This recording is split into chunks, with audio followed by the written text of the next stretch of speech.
الحمد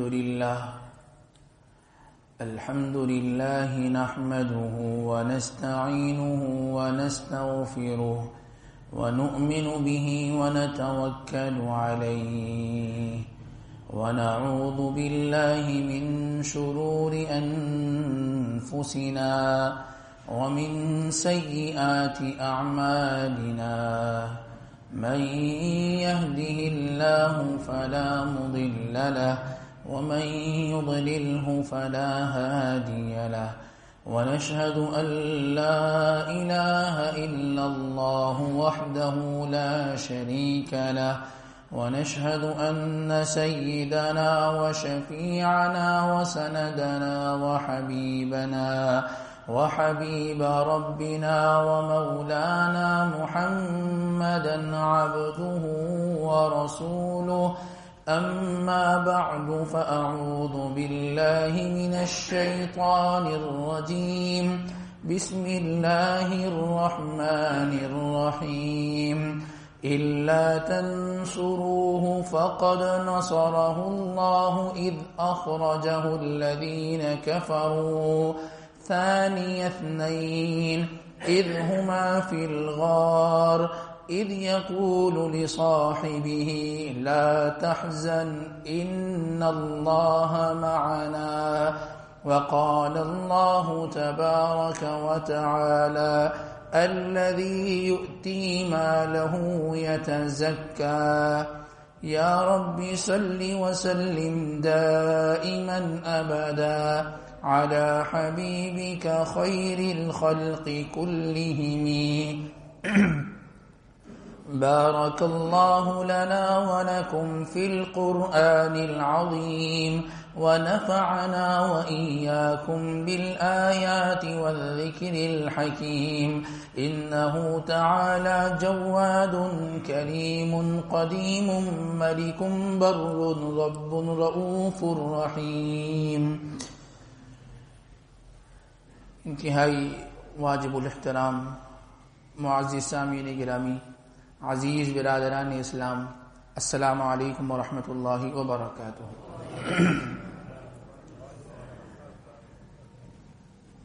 اسلامی تاریخ کے اعتبار سے آج 17 جمادی الاخری ہے اور آج سے تقریباً 5 دن کے بعد 22 جمادی الاخری یعنی جمادی الثانی ہے. اور یہ تاریخ اور یہ دن کس مناسبت سے یاد رکھا جاتا ہے؟ جناب سیدنا ابو بکر صدیق رضی اللہ تعالیٰ عنہ کا وصال یہ آج کے دن ہوا تھا 22 جمادی الثانی کو، تو اس حوالے سے اس دن کو یاد رکھا جاتا ہے.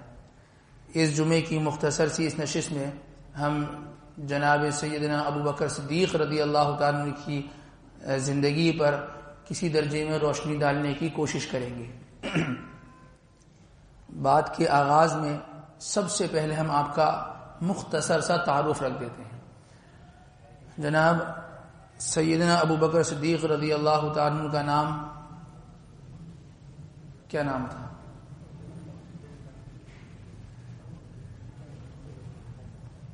نام کیا تھا جی؟ سیدنا ابو بکر صدیق رضی اللہ تعالیٰ عنہ کا نام کیا تھا؟ عبداللہ نام تھا. کیا نام تھا؟ عبداللہ. لوگ ابو بکر کو جانتے ہیں لیکن ابو بکر کے نام کو نہیں جانتے. عبداللہ آپ کا نام تھا اور والد کا نام وہ عثمان تھا اور آپ کی کنیت ابو بکر اور والد کی کنیت ابو قحافہ تھی. آپ کا جو نام لیا جاتا تھا وہ عبداللہ ابن ابی قحافہ، یہ آپ کا نام لیا جاتا تھا. 573 عیسوی کو آپ کی پیدائش ہوئی اور آپ کے پیدا ہونے کے بعد آپ کی جو پوری جوانی اور آپ کا بڑھاپا جو زندگی آپ کی گزری، چاہے وہ اسلام سے پہلے کی زندگی ہو یا اسلام کے بعد کی زندگی ہو، پوری کی پوری زندگی آپ کی پاکیزہ زندگی تھی. پوری کی پوری زندگی آپ کی پاکیزہ زندگی تھی. آپ کا شمار عشرہ مبشرہ میں خلیفہ اول، یہ آپ کا مقام آپ کو اللہ تبارک و تعالی نے عطا فرمایا، اور اسی کے ساتھ ساتھ آپ کا جو ہجرت والا معاملہ اور سفر تھا وہ آپ صلی اللہ علیہ وسلم کے ساتھ اللہ تبارک و تعالی نے مقدر فرمایا، اور 22 جمادی الثانی سن 13 ہجری بروز پیر 63 سال کی عمر میں آپ اس دنیا فانی سے کوچ فرما گئے۔ یہ مختصر سا آپ کا یہ تعارف تھا۔ آپ کی شخصیت وہ واحد شخصیت تھی کہ آپ صلی اللہ علیہ وسلم سے آپ کا تعلق زمانہ اسلام سے قبل بھی رہا، زمانہ اسلام میں بھی بہترین تعلق رہا، اور زندگی بھر کا تعلق اللہ تبارک و تعالی نے روز اطہر میں آپ کا ساتھ عطا فرما دیا۔ یہ آپ کی خصوصیت ہے اور آپ کے علاوہ کسی کی خصوصیت نہیں۔ آپ کے روز اطہر پہ جناب سیدنا عمر فاروق رضی اللہ تعالیٰ عنہ بھی موجود ہیں، لیکن آپ کا جو حضور سے تعلق تھا وہ اسلام سے قبل تعلق نہیں تھا۔ ابو بکر صدیق رضی اللہ تعالیٰ عنہ کا تعلق وہ اسلام کے آنے سے قبل بھی حضور کے ساتھ تھا، اور اسلام کے زمانے میں بھی ساتھ تھا، آخر تک ساتھ رہا۔ اللہ نے ہمیشہ کے لیے ساتھ کر دیا، اللہ نے ہمیشہ کے لیے ساتھ کر دیا۔ آپ کے بارے میں جناب مولانا ادریس کاندیلوی صاحب سیرت مصطفیٰ میں یہ بات لکھتے ہیں، بڑی زبردست بات لکھی، فرماتے ہیں کہ خواتین میں سب سے پہلے جو ایمان لے کر آئیں وہ کون لے کر آئیں؟ حضرت خدیجہ الکبریٰ رضی اللہ تعالیٰ عنہ۔ حضور سے کیا رشتہ تھا؟ آپ کی زوجہ اول تھی۔ اور بچوں میں جو سب سے پہلے ایمان لے کر آئے وہ حضرت علی کرم اللہ وجہہ، اور غلاموں میں جو سب سے پہلے ایمان لے کر آئے وہ حضرت زید ابن حارثہ رضی اللہ تعالیٰ ایمان لے کر آئے۔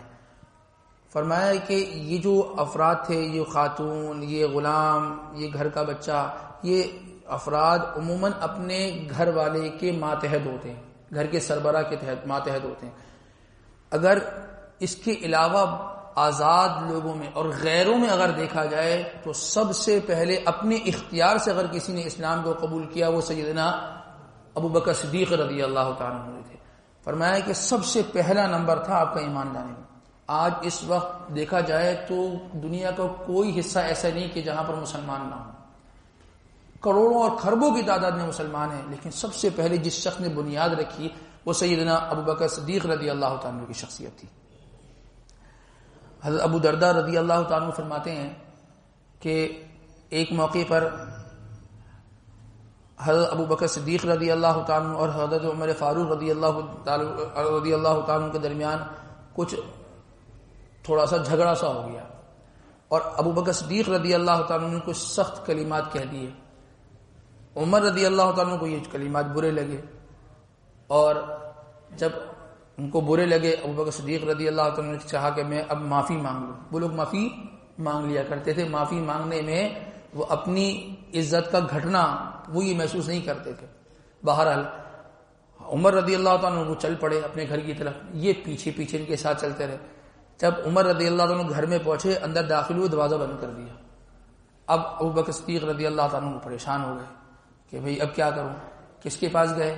جناب نبی کریم سرکار دو عالم صلی اللہ علیہ وسلم کے پاس پہنچے، اور فرمایا جب اللہ کے نبی نے دور سے دیکھا نا ابو بکر صدیق رضی اللہ تعالیٰ ایسے آپ کو جانتے تھے، ایسی آپ کی طبیعت کو جانتے تھے، ابو درداء رضی اللہ تعالیٰ فرماتے ہیں کہ جیسے حضور نے دیکھا ابو بکر صدیق رضی اللہ تعالیٰ کو، فرمایا کہ اور دور سے دیکھا تو آپ کو دیکھ کر یہ فرمایا کہ یہ جو تمہارا جو ساتھی ہے یہ کسی سے کوئی جھگڑا اس شخص کا ہوا ہے، یہ جھگڑ کر آیا ہے۔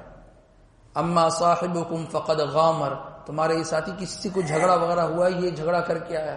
جب حضور کے پاس پہنچے، معاملہ سنایا، ادھر عمر رضی اللہ تعالیٰ کو خیال ہو کہ یہ مجھ سے معاملہ تھوڑا سا خراب ہو گیا، میں نے دروازہ بند کر دیا اور اتنے غصے میں تھا، خیال ہوا اور فوراً وہ لوٹے۔ کہاں ملیں گے؟ جو حضور کے پاس ملیں گے، ابو بکر صدیق رضی اللہ تعالیٰ وہاں گئے۔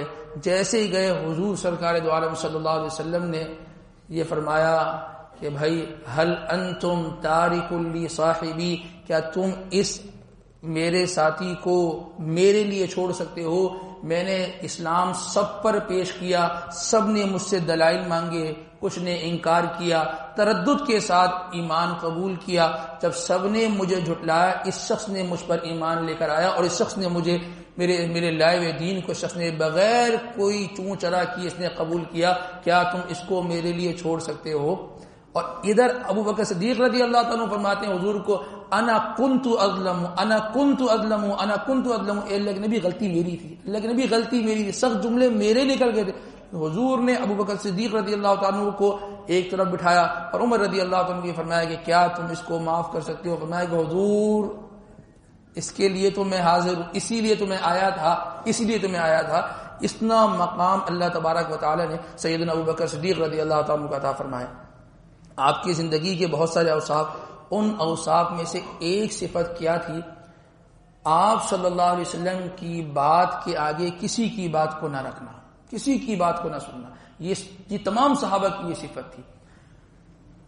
صلح حدیبیہ کا موقع تھا، مسلمانوں کی مشرکین سے جو ہے وہ درمیان میں ایک صلح نامہ طے پایا، اور صلح نامے میں ایک شق یہ تھی کہ اگر کوئی شخص کلمہ پڑھ کے مسلمان ہو کے مدینے آتا ہے تو مسلمان اس کو مدینے میں ٹھکانہ نہیں دیں گے، دوبارہ مکہ بھیجیں گے۔ اور اگر کوئی شخص مدینے سے یعنی آپ کے پاس سے مشرکین کے پاس مکہ آتا ہے تو مشرکین اس کو اپنے پاس رکھ سکتے ہیں۔ کیا مطلب؟ مکے سے مدینہ آئے گا تو مسلمان واپس بھیجیں گے کہ بھئی جاؤ یہاں نہیں رہو، لیکن اگر مدینے سے مکہ جائے گا تو مشرکین رکھ سکتے ہیں۔ تو جب یہ صلح نامہ طے پایا تو عمر رضی اللہ تعالیٰ نے حضرت ابو بکر صدیق رضی اللہ تعالیٰ سے یہ سوال کیا کہ یہ جو صلح نامہ طے پایا جا رہا ہے تو اس صلح نامہ میں ہم دب کر صلح کر رہے ہیں، ہم دب کے صلح کیوں کریں؟ 1400 صحابہ کا مجمع وہ حدیبیہ میں موجود تھا، تو فرمایا کہ ہم یہ دب کے صلح کیوں کریں؟ تو ابو بکر صدیق رضی اللہ عنہ نے فرمایا ہے کہ کیا یہ شرط صلح کی یہ شرط یہ آپ علیہ السلام نے قبول فرمائی؟ فرمایا کہ جی ہاں، اللہ کے نبی نے جو قبول فرمائی ہے۔ فرمایا کہ اگر قبول فرمائی ہوا رسول اللہ، وہ اللہ کے رسول ہیں، بس انہوں نے جو بات کی عمر چھوڑ دو، بس وہی بات ہے اور اسی بات پر عمل کرنا، اسی بات پر عمل کرنا۔ حضور کی بات کے آگے کوئی بات نہیں سنتے تھے، حضور کی بات کے آگے کوئی بات نہیں سنتے تھے۔ آپ علیہ السلام نے اپنے وصال سے کچھ روز قبل ایک لشکر کسی غزوے کے لیے روانہ فرمایا، اور اس لشکر کا جو سربراہ اور جو نگران مقرر فرمایا وہ حضرت اسامہ ابن زید رضی اللہ تعالیٰ کو مقرر فرمایا۔ وہ لشکر کچھ آگے ہی گیا تھا، کچھ فاصلہ اس نے طے کیا تھا کہ خبر ملی کہ حضور سرکار دو عالم صلی اللہ علیہ وسلم کا وصال ہو گیا۔ جب یہ خبر ملی تو وہ لشکر واپس آیا تاکہ تجہیز و تدفین پہ شریک ہو جائے۔ تجہیز و تدفین ہوئی اور اس معاملے سے فارغ ہوئے تو صحابہ نے اس بات میں مشورہ کیا کہ اب مشرکین کی توپوں کے رخ وہ ہماری طرف ہوں گے اور وہ ہم پر حملہ کریں گے، تو بہتر یہ ہے کہ اس لشکر کو ابھی روک لیا جائے، جب اس خطرے سے ہم نکل جائیں پھر ان کو بھیج دیا جائے۔ لیکن ابو بکر صدیق رضی اللہ عنہ نے جو فیصلہ فرمایا وہ یہ فیصلہ فرمایا کہ نہ، اگر مجھے اس بات کا یقین ہو کہ جنگل سے جنگلی جانور آ کے میری بوٹیاں نوچ لیں گے تب بھی میں اس لشکر کو نہیں روکوں گا، کیونکہ اس کو حضور سرکار دو عالم صلی اللہ علیہ وسلم نے اپنی زندگی کے آخری ایام میں روانہ کیا تھا، اس کو میں بھیج کر رہوں گا۔ طے کیا ہوا؟ یہ لشکر جائے گا۔ لشکر گیا، اور جب لشکر گیا نا تو اس سے مشرکین پر ایسا روب پڑا، مشرکین یہ سوچنے لگے کہ ابھی ان پر اتنا بڑا حادثہ ہوا، ان کے نبی چلے گئے، اتنا بڑا حادثہ ہوا، لیکن آپ ان کی ترتیب دیکھیں، ان کا آپ جو ہے نا وہ منظم ہونا دیکھیں کہ اس موقع پہ بھی انہوں نے لشکر کو روانہ کیا، اندر کتنی تیاری سے یہ لوگ بیٹھے ہیں۔ اس لیے وہ لوگ دب کر بیٹھ گئے اور وہ سمجھ گئے کہ یہ لوگ بڑے منظم قسم کے لوگ ہیں، یہ لوگ بڑے منظم قسم کے لوگ ہیں۔ یہ آپ کا معاملہ تھا، حضور نے جس چیز کو روانہ کر دیا وہ لشکر کو، اس کو میں بھی روانہ کروں گا۔ معراج کے موقع پر جب محمد رسول اللہ صلی اللہ علیہ وسلم وہ سفر کر کے تشریف لائے اور آپ نے فرمایا کہ میں ایک ہی رات میں یہاں سے بیت المقدس گیا اور وہاں سے مجھے آسمانوں کو سفر کروایا گیا۔ جو بدھو لوگ تھے نا مشرکین، تو انہوں نے کہا کہ ایسے کیسے ہو سکتا ہے، ایسے کیسے ہو سکتا ہے۔ اب انہوں نے ابو بکر صدیق رضی اللہ عنہ سے ملاقات کی اور یہ کہنے لگے کہ کیا یہ چیز ممکن ہے کہ ایک شخص ایک ہی رات میں یہاں سے بیت المقدس چلے جائے اور بیت المقدس سے پھر آسمانوں کا سفر کر کے آ جائے، کیا یہ چیز ممکن ہے؟ تو ابو بکر صدیق رضی اللہ عنہ نے فرمایا کہ یہ تمہیں کس نے کہا، یہ تمہیں کس نے کہا؟ کہا کہ یہ تمہارے محمد یہ بات کہتے ہیں۔ اچھا، اگر انہوں نے فرمایا تو بالکل صحیح فرمایا، ایسا عین ممکن ہے، ایسا ہوا ہوگا، بالکل ہوا ہے۔ حضور کی بات وہ پتھر کی لکیر ہے، حضور کی حدیث کیا ہمارے لیے پتھر کی لکیر ہے؟ آپ کے بتائے ہوئے معاملات احکامات کیا ہمارے لیے حرف آخر ہیں؟ کیا ہمارے لیے وہ بارڈر ہے؟ کیا ہم ان چیزوں پر عمل کرنے کے لیے تیار ہیں؟ آپ کے اوصاف میں سے ایک بہت اہم صفت، ایک جملہ جو صرف صحابہ نے ایجاد کیا تھا، وہ جملہ کیا تھا؟ آپ صلی اللہ علیہ وسلم کو یہ فرمایا کرتے تھے فداک ابی و امی۔ کیا مطلب ہے اس کا؟ میرے ماں باپ آپ پر فدا ہوں۔ یہ جملہ صحابہ نے حضور کے لیے نکالا تھا، فداک ابی و امی، اور صحابہ نے یہ جو جملہ ہے نا اس کا عملی مظاہرہ کر کے دکھایا، اپنا سب کچھ حضور کے لیے قربان کر دیا۔ جب آپ صلی اللہ علیہ وسلم نے ہجرت کا ارادہ فرمایا نا تو صرف ابو بکر صدیق رضی اللہ تعالیٰ نہیں بلکہ اس خاندان صدیقی نے آپ کی پوری خدمت کی۔ آپ نے جب ہجرت کا ارادہ فرمایا تو ہجرت کے دوران لازمی بات ہے آدمی کھانا کھائے گا، کھانے کا انتظام وہ حضرت سیدنا ابو بکر صدیق رضی اللہ تعالیٰ کی اہلیہ نے کھانا تیار فرمایا۔ اس کھانے کو باندھنا وہ کس نے؟ آپ کی صاحبزادی نے۔ اور روایت میں عجیب بات آتی ہے کہ اس کھانے کو باندھنے کے لیے اب چونکہ ہجرت کا حکم ہو گیا تھا اور یہ معاملہ جلدی جلدی کرنا تھا، اب باندھنے کے لیے کوئی چیز مل نہیں رہی تھی، تو آپ کی صاحبزادی نے اپنے دوپٹے کو 2 ٹکڑے کیے اور اس کے ذریعے سے باندھا۔ اس لیے آپ کو لقب دیا جاتا ہے ذات النطاقتین، 2 پٹیوں والی، جس کو پٹیاں کہتے ہیں، دوپٹے کو 2 حصوں میں کر دیا اور اس کے ذریعے سے آپ کو جو ہے وہ آپ کا توشہ باندھا گیا۔ آپ کے لیے روزانہ رات کو آپ کے صاحبزادے وہاں آتے، محمد ابن ابی بکر، اور آ کے مشرکین مکہ کے احوال سناتے کہ آپ کے بارے میں اب یہ باتیں چل رہی۔ یہ روزانہ رات کا معمول تھا۔ اور رات کو جب آپ کے پاس آپ سفر میں جس جگہ پہ ہوتے، آپ کے غلام عامر ابن فہیرہ یہ بکریاں لاتے اور آپ کو تازہ دودھ وہاں پیش کرتے۔ اس پورے خاندان نے آپ کی خدمت کی، بیوی بھی لگی، بچی بھی لگی، بیٹا بھی لگا، غلام بھی لگا اور خود ساتھ ہیں، سب کچھ لگا دیا، سب کچھ حضور پہ لگا دیا۔ ہماری فیملی، ہمارا گھرانہ، ہمارے بچے، ہماری بچیاں، ہمارے گھر کے ملازمین، وہ کہاں لگے ہیں؟ ان کی صلاحیتیں کہاں لگ رہی ہیں؟ دین پہ لگ رہی ہیں، دنیا کے لیے لگ رہی ہیں، اور یہ نہ دین کے نہ دنیا کے کہاں ہوتے ہیں؟ سوچنے کی بات ہے، سوچنے کی بات ہے۔ جب آپ ایمان لے کر آئے اور آپ نے کلمہ پڑھا تو حضرت عائشہ صدیقہ رضی اللہ تعالیٰ فرماتی ہیں کہ حضرت ابو بکر صدیق رضی اللہ تعالیٰ کے پاس 40,000 درہم تھے۔ کتنے تھے؟ 40,000 درہم۔ فرماتی ہیں جب ہجرت ہوئی نا تو اس ہجرت اور آپ کی ایمان لانے کے درمیان کا جو عرصہ تھا، اس عرصے کے اندر حضور کے اشارے پہ اپنا سارا کا سارا مال خرچ کرتے رہے۔ جتنے غلام حضور نے فرمایا کہ خرید کے آزاد کرو، خرید کر آزاد کرتے رہے۔ سیدنا بلال حبشی رضی اللہ تعالیٰ عنہ کو آپ نے خرید کے آزاد فرمایا تھا۔ جب ہجرت کا موقع آیا آپ کے پاس 5,000 درہم رہے گا۔ کتنے؟ 5,000 درہم رہے گا۔ ہجرت فرمائی، آپ صلی اللہ علیہ وسلم مدینہ منورہ میں داخل ہوئے۔ آپ نے فرمایا کہ جب آپ جس اونٹنی جس ناقہ پہ آئے نا، آپ نے فرمایا لوگ یہ چاہتے تھے کہ ہمارے گھر قیام فرمائے اور ہمارے گھر رہیں۔ حضور نے فرمایا کہ پہلے تو ہم مسجد بنائیں گے۔ ہم کیا کریں گے؟ مسجد بنائیں گے۔ مسجد یہ جگہ لے لیں، وہ جگہ لے لیں۔ فرمایا کہ یہ ناقہ چھوڑ دو، اس اونٹنی کو چھوڑ دو، یہ جہاں بیٹھے گی بس وہیں پر ہماری مسجد بنے گی۔ وہ جہاں بیٹھی تو وہ جگہ 2 یتیم بچوں کی تھی۔ آپ نے فرمایا کہ جگہ کس کی ہے؟ بتایا کہ یہ 2 یتیم بچے ہیں، ان کی یہ جگہ ہے۔ تو فرمایا ان کو بلا لو۔ میں کہ بھی ہم اس جگہ کو لے کر ہم جگہ مسجد بنانا چاہتے ہیں۔ میں کہ حضور آپ کے انتظار میں تھے، ہم خوش نصیب ہے کہ ہماری جگہ آپ کو پسند آئی، آپ کی ناقہ یہاں بیٹھی، یہاں مسجد نبوی بنے گی، تو آپ کے لیے ہدیہ ہے۔ فرمایا کہ نہ، ہدیہ نہیں ہوگی، ہم اس کو خریدیں گے۔ بتاؤ کتنے میں؟ نہ، ہدیہ ہے، ہدیہ نہیں، ہم اس جگہ کو خریدیں گے۔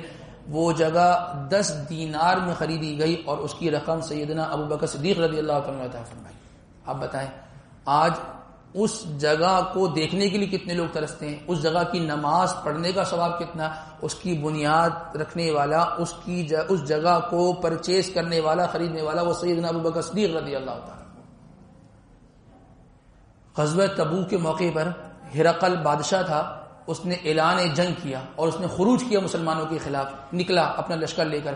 ادھر مسلمانوں کے حالات بہت زیادہ خراب تھے, ان کے پاس سواریاں نہیں تھی کہ وہ اس لشکر میں جائیں اپنی سواری پہ بیٹھ کر, اور ان کے پاس ہتھیار نہیں تھے. اور صحابہ کی یہ صفت آتی ہے تولوا واعینہم تفیض من الدمع حزنا الا یجدوا ما ينفقون, کہ جب صحابہ حضور کے پاس آئے فرمایا کہ ہمارے پاس سواریاں نہیں ہیں, آپ ہمیں سواری دے دیں, ہم بھی اس لشکر میں شریک ہونا چاہتے ہیں, اس جنگ میں, اس غزوے میں شریک ہونا چاہتے ہیں. حضور نے فرمایا کہ ہمارے پاس بھی نہیں ہے, ہم کہاں سے آپ کو دیں, ہم خود جو ہے نا سواریوں کی تلاش میں ہیں. صحابہ جب لوٹے تو ان کی آنکھوں سے آنسو بہ رہے تھے کہ ہم اس لشکر میں شریک نہیں ہو سکے. حضور نے اعلان فرمایا کہ بھائی جس کے پاس جو ہے وہ پیش کرو, اپنی حسب استطاعت پیش کرو. سیدنا ابو بکر صدیق رضی اللہ تعالیٰ نے اس موقع پر 4000 درہم پیش کیے اور فرمایا کہ اب گھر میں کچھ نہیں ہے, خالی گھر چھوڑ کر آیا ہوں, سب آپ کے پاس لا کے رکھ دیا. اور پھر کیا ہوا, یہ پوری زندگی تھی نا, آخر جب زندگی کا وقت آیا نا آپ صلی اللہ علیہ وسلم کا, 4 روز قبل آپ ظہر کی نماز پڑھانے کے لیے مسجد میں تشریف لائے. جب آپ مسجد میں تشریف لائے آپ نے امامت فرمائی اور اس کے بعد آپ جو ہے وہ ممبر رسول پہ جلوہ افروز ہوئے. روایات یہ ملتی ہیں کہ اس مرتبہ جو آپ ممبر پہ بیٹھے تھے بس آخری مرتبہ بیٹھے تھے, اس کے بعد آپ کو موقع نہیں ملا. 4 دن کے بعد آپ کا وصال ہو گیا. جب آپ ممبر پہ بیٹھے آپ نے صحابہ کرام کو فرمایا کہ قریب قریب تشریف لے آؤ. صحابہ تشریف لے آئے. آپ نے یہ جملہ فرمایا کہ اللہ تبارک و تعالی نے تم میں سے ایک سب سے زیادہ بہتر آدمی کو اس بات کا اختیار دیا ہے کہ تم دنیا میں رہو یا تم آخرت کو اختیار کر لو. تو اس بندے نے آخرت کو اختیار کر لیا. جب یہ جملہ ابو بکر صدیق رضی اللہ تعالیٰ نے سنا تو آپ رونے لگے. وہ سمجھ گئے تھے یہ بہتر آدمی کون ہے اور اب کیا ہونے والا ہے. وہ بہتر آدمی جناب نبی کریم سرکار دو عالم صلی اللہ علیہ وسلم تھے. اللہ پاک نے اس بات کا اختیار دیا تھا کہ آپ دنیا میں رہنا چاہتے ہیں, ہمارے پاس آنا چاہتے ہیں. تو فرمایا کہ میں نے اس بات کو اختیار کیا کہ میں آپ کے پاس آنا چاہتا ہوں. تو آپ رونے لگے. تو ابو بکر صدیق رضی اللہ تعالیٰ کو آپ علیہ السلام نے فرمایا کہ حوصلہ رکھو. آپ نے فرمایا کہ تم جتنے ہو نا, جس نے مجھ پر جو احسان کیا میں نے ہر ایک کے احسان کا بدلہ چکا دیا. دنیا میں جھکا کر جا رہا ہوں. احسان کے بدلے میں احسان کرنا چاہیے. کسی نے نیکی کی ہمارے ساتھ نا تو ہمیں نگاہیں نہیں بدلنی چاہیے, ہمیں اس کے ساتھ احسان والا نیکی کا معاملہ کرنا چاہیے. فرمایا صرف یہ ابو بکر, اس کے احسانات کے بدلے اللہ تبارک و تعالی چکائیں گے. فرمایا کہ جب آپ ممبر پہ بیٹھے تو فرمایا مسجد نبی کے اس وقت جتنے دروازے تھے فرمایا سارے دروازے بند کر دو, صرف ابو بکر جس دروازے سے داخل ہوتے ہیں جو راستہ ان کو پڑتا ہے اس دروازے کو کھول کر رکھو. یہ آپ کی فضیلت تھی. اور ایسا نہیں کہ صرف خدمت میں لگے رہیں, ایسا نہیں کہ جی صرف حضور کے ساتھ ساتھ جو ہے وہ رہیں, اعمال بھرپور فرماتے تھے. مسلم شریف کی روایت ہے ایک موقع پر آپ علیہ السلام نے ارشاد فرمایا کہ تم میں سے کوئی شخص ایسا ہے کہ جس نے آج کے دن روزہ رکھا ہو. ابو بکر صدیق رضی اللہ عنہ نے فرمایا کہ میں نے آج کے دن روزہ رکھا ہے. فرمایا کوئی ایسا شخص ہے کہ جس نے آج کے دن کسی جنازے میں شرکت کی ہو. فرمایا کہ جی ہاں میں نے آج جنازے میں شرکت کی ہے. کوئی ایسا شخص ہے کہ جس نے آج کے دن کسی بیمار کی عیادت کی ہو. فرمایا کہ جی ہاں میں ہوں, میں نے بیمار کی عیادت بھی کی ہے. فرمایا کوئی ایسا شخص ہے جس نے آج کے دن صدقہ بھی کیا ہو. فرمایا کہ جی ہاں آج کے دن میں نے صدقہ بھی کیا ہے. فرمایا کہ جس نے ایک دن میں یہ سارے کام کیے ہوں اس پر جنت واجب ہے. اب بتائیں ہم روزہ رکھیں تو ہمیں ایئر کنڈیشن چاہیے ہوتا ہے, اگر ہم صدقہ کر دیں تو نمازوں کی چھٹی ہے. ٹھیک ہے, ہم اگر کسی سے اچھے موڈ میں اچھے اخلاق سے کسی دن بات کر لیں نا تو ہمارے اندر ایک عجیب سا شیطان اور تکبر پیدا ہو جاتا ہے کہ مجھ سے زیادہ اچھا کوئی نہیں. ہم دین کی ایک چیز کو پکڑتے ہیں اور دوسری چیز چلی جاتی ہے. مکمل دین پر چلنا یہ ہماری زندگیوں سے نکل گیا ہے, ہمارے لیے بہت مشکل ہو گیا ہے. ہم تقریر کریں گے تو اعمال سے پیچھے ہو جائیں گے, اعمال میں لگیں گے تو دوسروں کو اعمال کی طرف لانے کے لیے ہم تیار نہیں ہوتے. ایسی شخصیت تھی کہ جو کہتے تھے وہ کرتے تھے. طابق النعل بالنعل, یہ عربی کا ایک مقولہ ہے, جوتی جوتی کے برابر ہو گئی. کیا مطلب؟ اگر دائیں پاؤں کی جو جوتی ہے اس کا جو سائز ہے بائیں کا اس سے تھوڑا سا بڑا ہوگا یا چھوٹا ہوگا؟ بالکل ویسے ہی ہوگا. جیسے دائیں بائیں پاؤں کی جوتی ہوتی ہے ویسے بائیں کی ہوتی ہے نا, الگ تو نہیں ہوتی نا. تو فرمایا کہ طابق النعل بالنعل, جیسے حضور تھے ویسے حضور کے صحابہ تھے, بالکل ویسے تھے, رتی برابر کوئی فرق نہیں تھا, رتی برابر کوئی فرق نہیں تھا. آپ علیہ السلام یہ نہیں فرماتے تھے کہ ایسا کرو, حضور کو دیکھتے تھے صحابہ خود کرنے لگ جاتے تھے. اور یہاں صبح فجر کے بعد بھی حدیث ہو رہی ہے, جمعے میں بھی احادیث سنائی جا رہی ہیں, درس قرآن میں بھی احادیث سنائی جا رہی ہوتی ہیں, لیکن ہم سب عمل کے اعتبار سے بہت پیچھے ہیں. جو حدیث سن لیں یہ سمجھ لیں کہ یہ محمد رسول اللہ صلی اللہ علیہ وسلم نے فرمائی, اور جو حضور نے فرمایا وہ پتھر کی لکیر ہے, اس کے خلاف ہو نہیں سکتا. کامیابی اسی میں ہے کہ ہم حضور کی بات کو مان لیں. وہ لوگ کیوں کامیاب ہوئے؟ آج کتنا زمانہ گزر گیا, 1450 سال کا عرصہ گزر گیا, آج بھی ان کا نام لیا جا رہا ہے, نہیں لیا جا رہا. کیا خصوصیت تھی؟ حضور کے کہنے پر چلتے تھے. بس اگر ہمیں کامیاب ہونا ہے نا تو حضور کے کہنے پر چلنا ہوگا, ہم کامیاب ہو جائیں گے. اور اللہ کی قسم اگر ہم نے حضور کے کہنے پہ ہم نے اپنے آپ کو نہیں چلایا اور ہم مغربی تہذیب پر چلتے رہے نا, ہم نے ان کی ترقی کو دیکھ کر ہم متاثر ہوتے رہے اور ہم نے کہا کہ ہم نے بھی اس جیسا ہونا ہے, پھر ان کا جیسا حشر ہوتا ہے نا, اللہ نہ کرے ہمارا ایسا حشر کر فرما دے اور ہم تباہ و برباد نہ ہو جائیں. تو کامیابی کے لیے بہترین نسخہ وہ اللہ اور اللہ کے نبی کے احکامات ہیں. اللہ تبارک و تعالی ہمیں ان تمام در باتوں پر کہنے سننے کے ساتھ ساتھ عمل کی توفیق نصیب فرمائے. وآخر دعوانا الحمدللہ رب العالمین.